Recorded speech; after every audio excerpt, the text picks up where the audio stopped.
নমস্কার, বাঙালি ইনভেস্ট করো চ্যানেলে আপনাদের সবাইকে স্বাগত।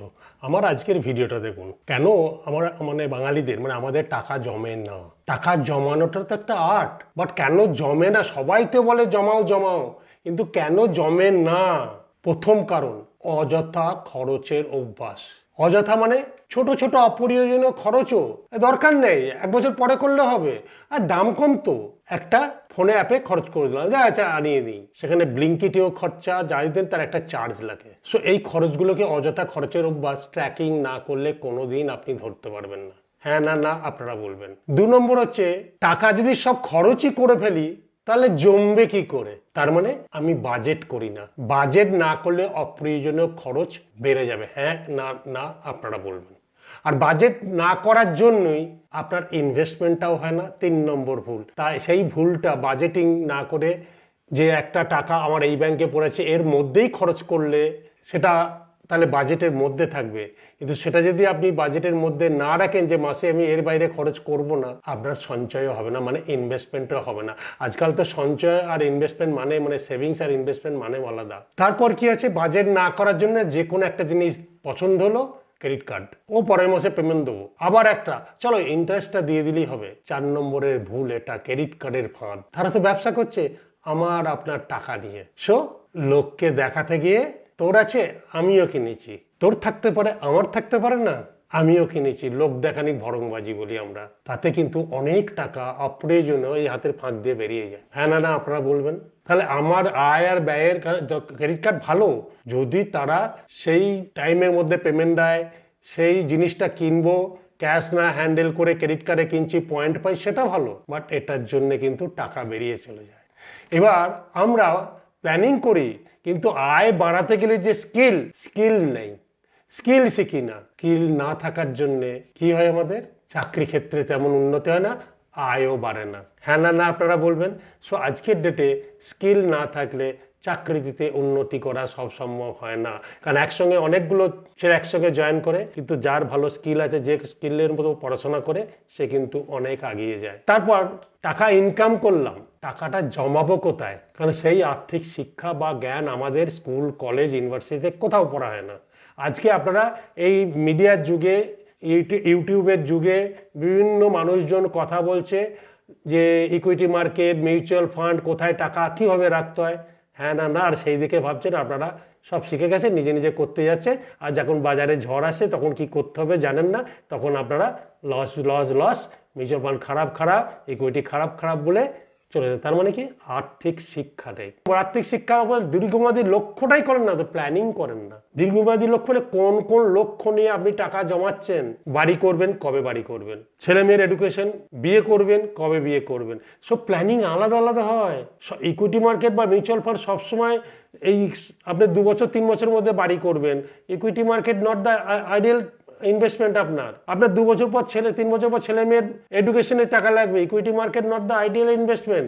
ইকুইটি মার্কেটে ইনভেস্ট করতে গেলে দীর্ঘমেয়াদী 10 ইয়ার্স আর অ্যাবাভ না লাগলে টাকা, যেরকম এইরকম মার্কেটে ঝড় এসছে, যুদ্ধ চলছে ইরানের সঙ্গে আমেরিকা ইসরায়েলে, মার্কেট ডাউন, সেটা ভাবছে গেল গেল গেল, এইভাবে প্ল্যানিং করতে নেই। ভালো পরামর্শ নিয়ে প্ল্যান করতে হয়, নাহলে টাকা কিন্তু আপনারই লস হবে। আর কোথায় খরচা হয়? এই যে ছোট ছোট খরচগুলো, একদিন আপনারা হিসাব করবেন তো ব্লিঙ্কিট বা একে, তখন কত এক্সট্রা টাকা দিয়েছেন, সেগুলো তো আপনার সেভিংস বা ইনভেস্টমেন্ট হতে পারতো। সেখান থেকে যদি মাসে 1000 টাকাও বাঁচানো যায়, সেটা এসআইপি ক্যালকুলেটারে ফেলে দেখবেন।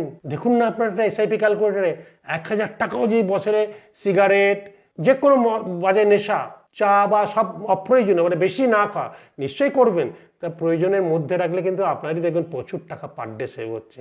এই মাসে যদি 1000 টাকাও সেভ করেন, আপনি হিসাব করে দেখুন না একবার, ট্র্যাকিং করে, সেই টাকাটায় 25-30 বছরে কত হয়। মিউচুয়াল ফান্ড এসআইপি ক্যালকুলেটার, 1000 টাকা মাসে 25 বছর, অ্যাভারেজ রিটার্ন ধরুন আপনি 12-15 যেরকমই বসান না, নিজে চেক করুন না লং টার্ম 25 বছর।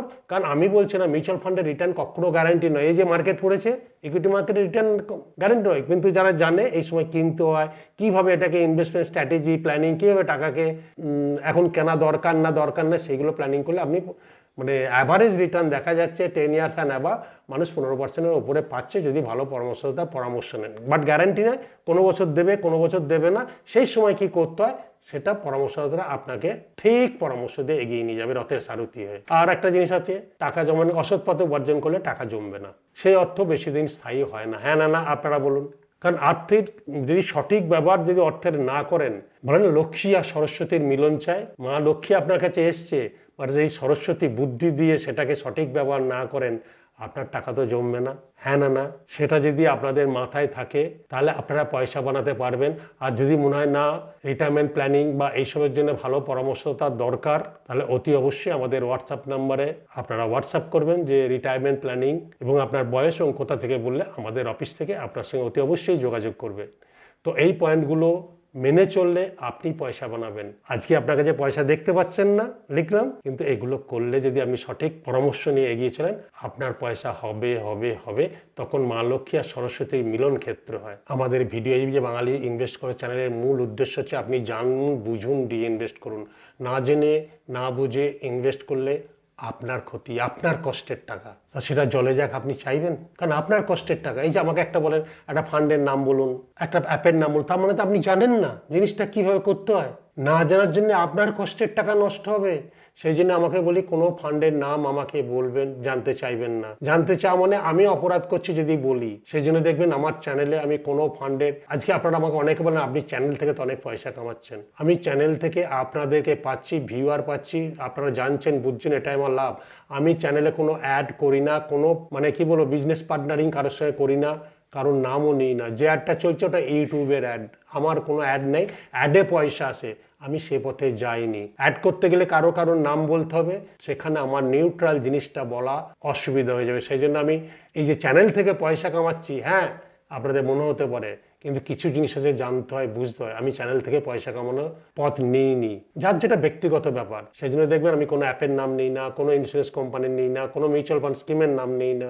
সবাই ভালো, আমার থিওরি হচ্ছে আপনি জানুন বুঝুন দিয়ে ইনভেস্ট করুন। আর আমার ভিডিও যদি ভালো লাগে অতি অবশ্যই চ্যানেলটাকে সাবস্ক্রাইব করবেন, কারণ তাহলে আপনি অনেক কিছু জিনিস জানতে পারবেন, এরকম ভিডিও পাবেন। আর বাঙালিদের মধ্যে প্লিজ প্লিজ প্রচুর শেয়ার করুন, তারা জানুক বুঝুক দিয়ে ইনভেস্ট করুন। কারণ আমরা বাঙালিরা না ইনভেস্ট করি না, সেভিংস করি। তাতে কি আজকের ডেটে ইনফ্লেশনে কীভাবে হিট হয় সেটা আপনারা জানেন না। সেই জন্য বলে জানতে হলে বুঝতে হলে আমাদের হোয়াটসঅ্যাপ নাম্বারে লিখুন রিটায়ারমেন্ট প্ল্যানিং। কারণ 50-50 মানুষজনের জন্য আলাদা ট্রেনিং করছি। আর আপনারা যারা ইয়াং জেনারেশন তারা নিজেরা জানেন, টেক সেভি আপনারা পারেন, তারা নিজেরা করুন। কারণ না জেনে না বুঝে দয়া করে ইনভেস্ট করবেন না, এটা আপনার কষ্টের টাকা, আপনারই ক্ষতি হবে। ভালো থাকবেন, সুস্থ থাকবেন, নমস্কার।